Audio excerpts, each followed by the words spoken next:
Well, everyone, it's time for us to go and take a look at the PlayStation P Go, aka the PlayStation Portable Go, and see how this specific console holds up in 2023. Now, what's funny is a few things of this console, they haven't really changed per se, and I will say that the PSP Go, funny enough, really wasn't as impactful as you may have thought. I think it kind of came and went. There have been some consoles that have kind of improved on this design since then, like a lot of those emulator type of consoles. But I will say something like the PSP Go, it's still a very good console. It's still going up in price, which is very interesting. Every time I check the price tags of these things, it's like they go up like another 10%, which is insane. So there's no way I can leave an affiliate link down in the description anymore, but I will tell you the PSP Go, still a very interesting console. The design and the thought process behind this console was just so insane because I feel like this was something that, Sony could have probably not done and nobody really would have cared about. This was the first device that I can remember personally where, the manufacturer completely removed something that was so integral. And since then, I remember for a few years, I would cite almost the PSP Go as,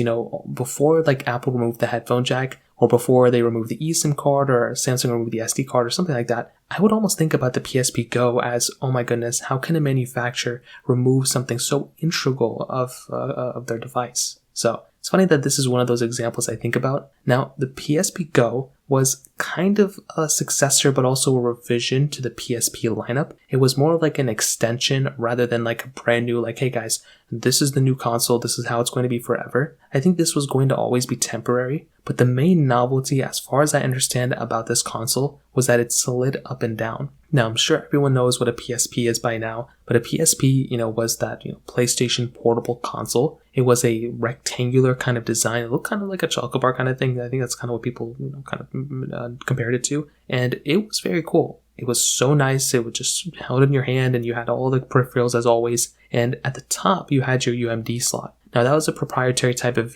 CD slot that you kind of plugged in. It was a cool thing. I mean, it was awesome. You can play all your games you want to. But then with the PSP Go, they converted it from that, standard rectangular design to a slide pop-up design. Now, a few things here. One, I think if you remember back in 2009 when this console came out, there were lots and lots of phones or mobile devices, whatever they called them at the time, that would slide. And I guess that was the trendy thing at the time, to have some sort of like sliding mechanism. But also you have to remember with Sony, they already made their Sony Ericsson phones or whatever like that also kind of had a similar design. But also on top of that, you have to think about it with like Sony, like how many more directions could Sony go with the PSP that would make people want to go and upgrade? I think the original PSP was great. I think the PSP 2000 was great. The PSP 3000 was great. So how do you improve on that? Well, I think the main thing they could have seen at the time was to actually go ahead and basically give it a new novelty feature, much like with the 3DS, the 3D toggle, or maybe with the Nintendo Wii, the motion controls. This thing would basically have that sliding thing, which was pretty nice. And I still think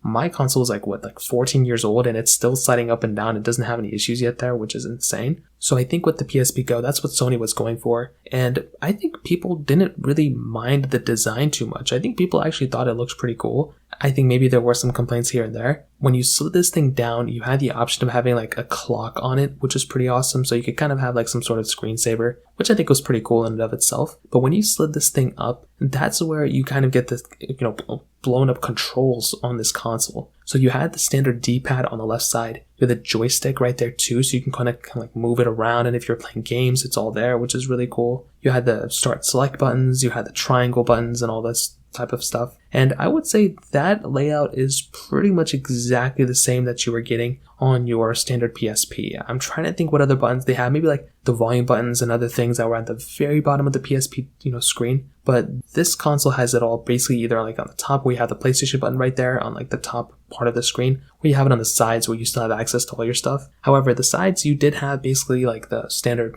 buttons. You had the volume buttons for the SD card, which was very annoying because you had that memory stick duo. Still don't know why they even did that, to be honest. But also when I kind of think about this console, I think they were trying to compete they were almost copying Nintendo 1-for-1. Now, although Nintendo had the DS that kind of was clamshell and opened up that way, I think Sony wanted to have some sort of console that if people really wanted that design, they could go ahead and pick it up here. And honestly, I think this would have probably been the go-to console, or probably have been a decent successor to a PSP lineup in general if it wasn't for the removal of the Umd slot. this has to be the biggest. I don't know why manufacturers even think about this. Why they removed the UMD slot in the first place is insane. Now, there's a couple reasons why they probably did this. One, they probably needed to make this console as slim and sleek as possible. They basically had to remove that UMD CD slot in order to make it work. I think that's understandable. That totally makes a lot of sense to me. But also, the other thing that Sony had to do here was they had to pretty much, I think they wanted to go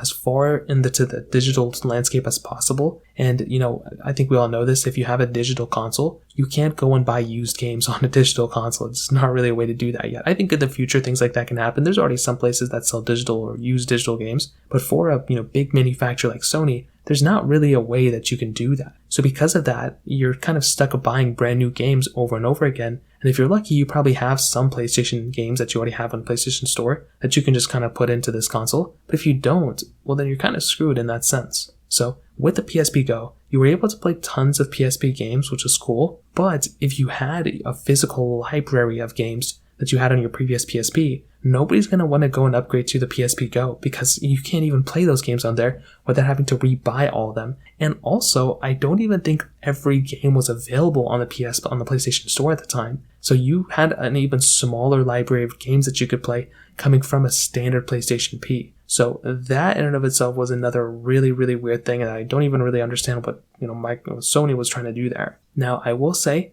I kind of hate all down a little bit, we have to be honest, but I think the PSP Go overall was a pretty interesting design from Sony. If you think about some of the latest, emulator type of handheld PC consoles that have came out, although they're more in line with something like a PlayStation Vita or Nintendo Switch, there are still a lot of people who want to play games with some sort of slide up design. And I think I might be one of them. I think I probably prefer something like a PSP Go design, where you have the D-pad at the bottom and you have the display up top, probably rather than something like the Nintendo Switch where you have or even the PlayStation Vita or even the standard PSP where you have the controls on the left and right side. I've always felt like that was kind of me in a way, and I think there's a market for the PSP Go. Unfortunately, the removal of the UMD slot is one of the craziest things ever still, and I just can't stand behind that. Anytime a manufacturer remove something so integral to their lineup, there's just really no going back. And I just feel like with this console, it could have been that much better if they had just pretty much just kept that UMD slot. But because of the size of the console and everything, I do understand that sense in a little bit. But I will say, in this day and age, something like the PSP Go,